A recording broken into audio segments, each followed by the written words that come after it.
Hello everyone, मैं कुलसुम अहमद बात कर रही हूँ और आज हम पढ़ने जा रहे हैं प्राइस सीलिंग एंड फ्लोरिंग के बारे में। तो ये माइक्रो इकोनॉमिक्स का टॉपिक है। अब हम शुरू करते हैं इसको पढ़ना। प्राइस सीलिंग क्या है? Price ceiling is a legal maximum price that can be charged for a good. It happens when there is shortage of a good to control inflation. तो अब ऐसा है कि सबसे पहले आपको अपने दिमाग में ये सोचना है कि प्राइसेस कैसे फ़िक्स होती हैं। प्राइसेस तब फिक्स होती हैं जब हमारे पास फोर्सेस ऑफ डिमांड और सप्लाई दोनों होते हैं। तो क्या होता है कि ऑटोमेटिकली जहाँ पर डिमांड सप्लाई को कट करता है वही हमारा इक्विलिब्रियम पॉइंट होता है और उतनी ही प्राइस जो है वो फिक्स हो जाती है। अब प्राइस सीलिंग के चक्कर में क्या होता है कि जो प्राइस मार्केट फोर्सेस ने फिक्स की वो ऊपर है, लेकिन गवर्नमेंट कह रही है कि ये तो बहुत हाई प्राइस है, तो इतनी हाई प्राइस जो है वो आम कस्टमर के लिए बेहतर नहीं है और उनकी एक्सप्लॉयटेशन होगी। तो अब गवर्नमेंट क्या करती है, उस प्राइस को ऊपर से उठाकर नीचे ले आती है और जहाँ पे नीचे ले आती है उसका नाम होता है लीगल मैक्सिमम प्राइस। इससे ऊपर आप नहीं जा सकते। जो जाएगा उसको गवर्नमेंट से को डिसओबे करेगा और गवर्नमेंट उसके साथ उसको पेनल्टी चार्ज करेगी और उसके खिलाफ एक्शन लेगी। तो प्राइस सीलिंग कब होती है? जब हमारे पास इन्फ्लेशन का प्रॉब्लम होता है।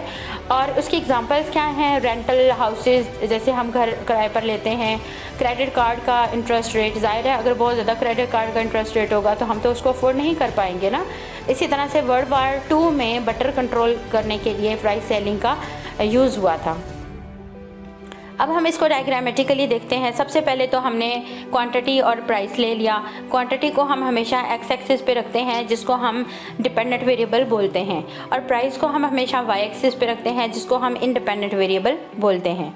अब हमने फोर्सेस ऑफ डिमांड और सप्लाई बना दिया और जहाँ पे ये दोनों कट कर रहे हैं वो हमारा इक्विलिब्रियम प्राइस है और वो इक्विलिब्रियम की जगह है, यानी कि वहाँ पर हम मुतवाज़न होते हैं। अब इस पे जो हमारी कीमत थी वो 5 थी और जो क्वांटिटी थी वो 10 थी।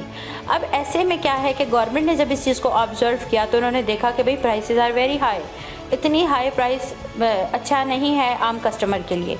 उन्होंने क्या किया, उठाकर उस प्राइस को नीचे लेकर आ गए और लाकर उन्होंने 2 पर उसको फिक्स कर दिया और उन्होंने बोला भाई लीगल मैक्सिमम यही है प्राइस, इससे ऊपर जो जाएगा उसके खिलाफ गवर्नमेंट एक्शन लेगी और उसको इस चीज़ को अलाउ नहीं किया जाएगा कि वो ऐसा करे। अब जब हमने प्राइस 2 रखी तो इतनी लो प्राइस थी कि सप्लायर डिस्करेज हो गए और जहाँ 10 चीज़ें बेचने के लिए मार्केट में आ रही थी वहाँ पर 2 आना शुरू हो गई, लेकिन इतनी कम प्राइस के ऊपर जो कंज्यूमर था वो इनकरेज हो गया और जहाँ पे 10 लोग थे रेडी टू बाय वहाँ पर 18 चीज़ों को people are ready to buy. तो ऐसा हो गया। ये सारा सीन कहाँ पर हो रहा है? शॉर्टेज वाले एरिया में हो रहा है। तो इस चीज़ को हम बोलेंगे प्राइस सीलिंग। अब हम देखते हैं कि प्राइस फ्लोरिंग क्या है। Price floor is a legal maximum price that can be charge for a good results in a surplus of a product. अब क्या है कि प्राइस फ्लोर तब होता है कि जब market forces of demand and supply ने जो प्राइस रखी उससे गवर्नमेंट राज़ी नहीं हुई। उन्होंने कहा नहीं भाई ये प्राइस इज़ नॉट अप्रोप्रिएट।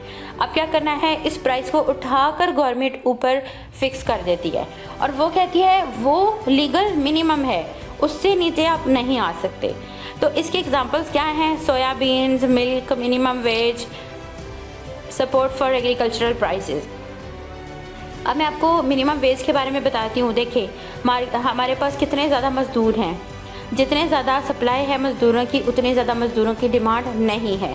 तो अब क्या होगा कि जब डिमांड कम है सप्लाई ज़्यादा है तो मार्केट फोर्सेस उसका जो रेट रखेंगी वो कम होगा, लेकिन गवर्नमेंट क्या करेगी, इंटरवीन करेगी और वो कहेगी कि नहीं ये इतना कम रेट एक मज़दूर के लिए एक्सप्लॉयटेशन है, ये रेट बिल्कुल ठीक नहीं है। तो गवर्नमेंट क्या करेगी, उस रेट को उठाकर ऊपर फिक्स कर देगी और बोलेगी कि यही लीगल मिनिमम है, इससे नीचे आप नहीं जा सकते। अच्छा, इसी तरह से एग्रीकल्चर की एग्जांपल लें। जब नई फसल आती है हर तरफ हमारे पास गंदम अवेलेबल है, तो अब क्या है कि क्वांटिटी बहुत ज़्यादा है सप्लाई की, लेकिन उस वक़्त ऑन द स्पॉट इतनी ज़्यादा डिमांड नहीं तेज़ी से बढ़ती। तो ऐसे में क्या हो जाता है, market forces of demand and supply उसका रेट नीचे को शिफ्ट करती हैं, लेकिन गवर्नमेंट उस रेट को उठाकर ऊपर फिक्स कर देगी और गवर्नमेंट ये बोलेगी कि इससे कम आप नहीं आ सकते, आपने इधर ही रहना है। तो ये सारा सीन जो है वो क्या हो गया, प्राइस फ्लोरिंग का हो गया। अब हम देखते हैं कि हम इसको डायग्रामेटिकली कैसे एक्सप्लेन करेंगे। फोर्सेस ऑफ डिमांड सप्लाई हमारे पास हैं, हमारे पास इक्विलिब्रियम पॉइंट है, उसके बाद हमारे पास इक्विलिब्रियम प्राइस और इक्विलिब्रियम क्वांटिटी है। अब जो प्राइस 5 है, गवर्नमेंट उस पर राज़ी नहीं है। गवर्नमेंट क्या करेगी, इसको उठाकर ऊपर ले जाएगी और इसको हम लोग रख देंगे 2 के ऊपर।